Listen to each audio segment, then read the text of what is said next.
So I'm here with Stefan Sienkiewicz of Christchurch, Oxford.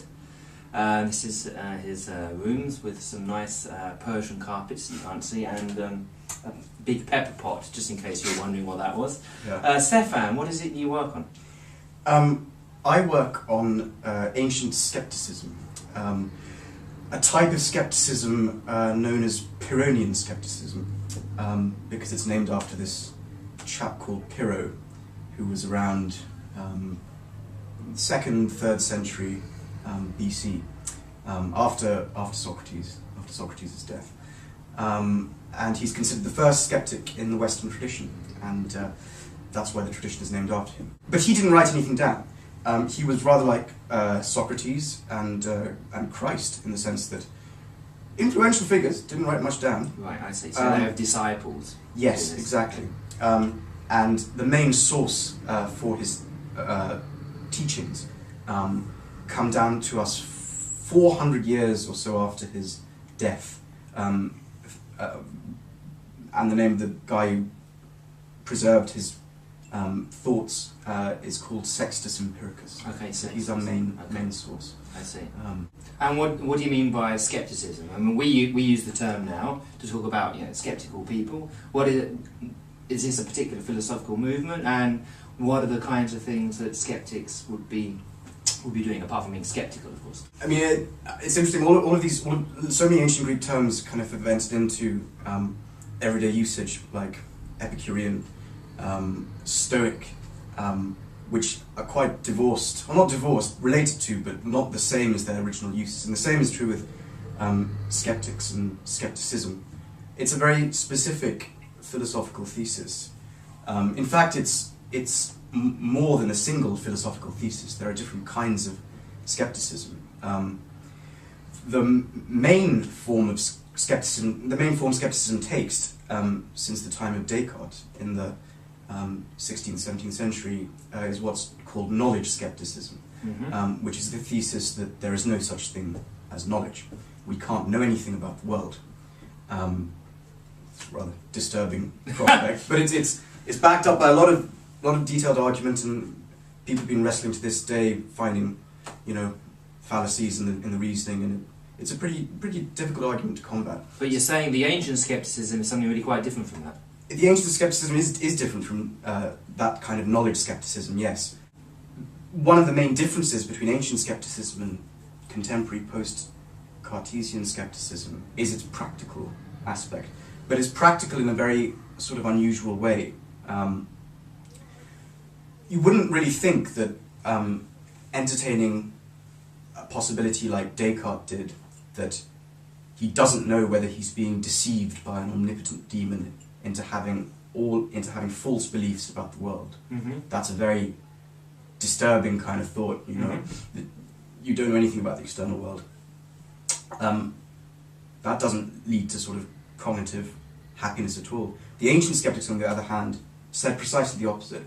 They said when you come to realize that there are certain domains of inquiry over which you should suspend judgment, i.e. neither assent to a given claim nor assent to the negation of that claim, but just suspend judgment, then you get this wonderful thing called Ataraxia, which is the Greek term for tranquility.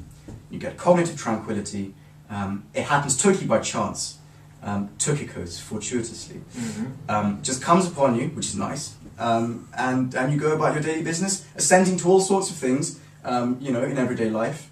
But there's no way that you can build up to this logically, or is it through your philosophical practice that you can maybe reach this state? Yeah, I suppose so. It's by going through the arguments and realizing that they're equally favourable accounts on either side. Okay.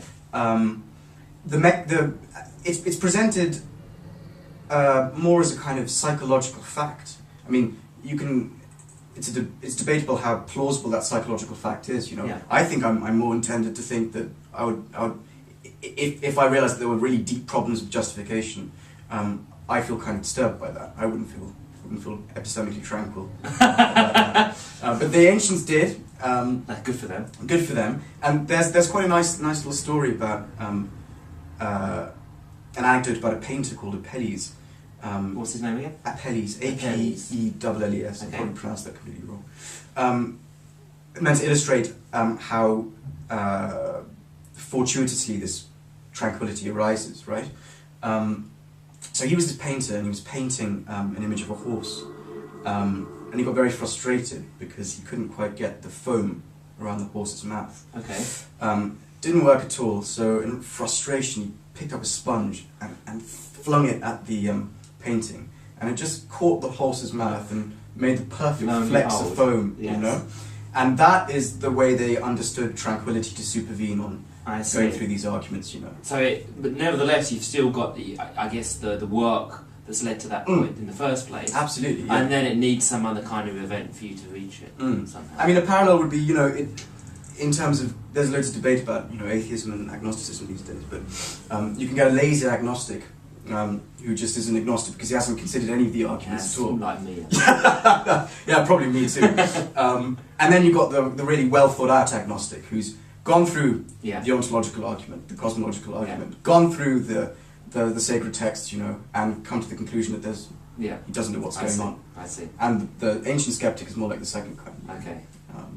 And I have to ask, what's with the apple? Yes, this apple, which just here totally by chance,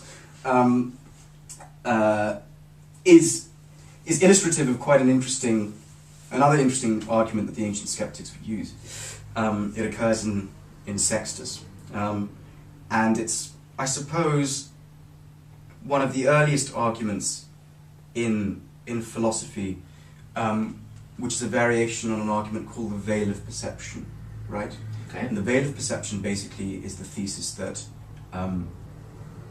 there's a level of appearances which we have access to, but that grants us no access to the reality behind those appearances. So it's a very different thing to say, oh, this apple appears green to me, and for the apple really to be green. Sextus went about it in a sort of quite a fun sort of way. He said that when you look at this apple, your senses tell you various things about it. Your sense of touch and sight tells you it's vaguely circular. Your eyes tell you it's, well, I don't know, would you say it's yellowish? It's kind of yellowish. On the yellowy side. You know, scent tells you that it's sweet. Taste would tell you that it's sweet as well.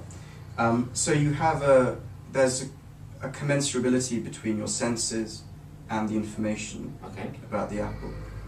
With Sextus, and what's interesting is that this is how skeptical worries arise, right? Just out of totally ordinary reflections. That's their great power, actually. The moment you start thinking about ordinary stuff you take for granted, you get to see how many complications arise. So Sextus goes, hey, fine, so maybe it looks and tastes and and feels like it is, but there are a couple more logical options on the table.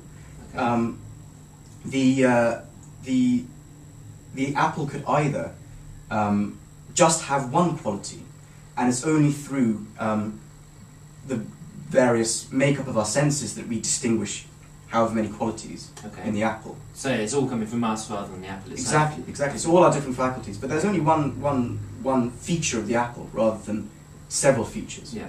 And the third option is, the second option is. I was going to ask, where was the second option? No, well, the first option is that the apple has just those features which it seems to us to have. Okay, yeah. That's the first option. The second option is the one I just described. It just has one feature. The third option is that it actually has more features than we take it to have. Yeah. So our senses, we can't get our senses are inadequate. Maybe an alien being might have be able to sense some wacky. There's a fourth dimension to the apple. Exactly. Yeah.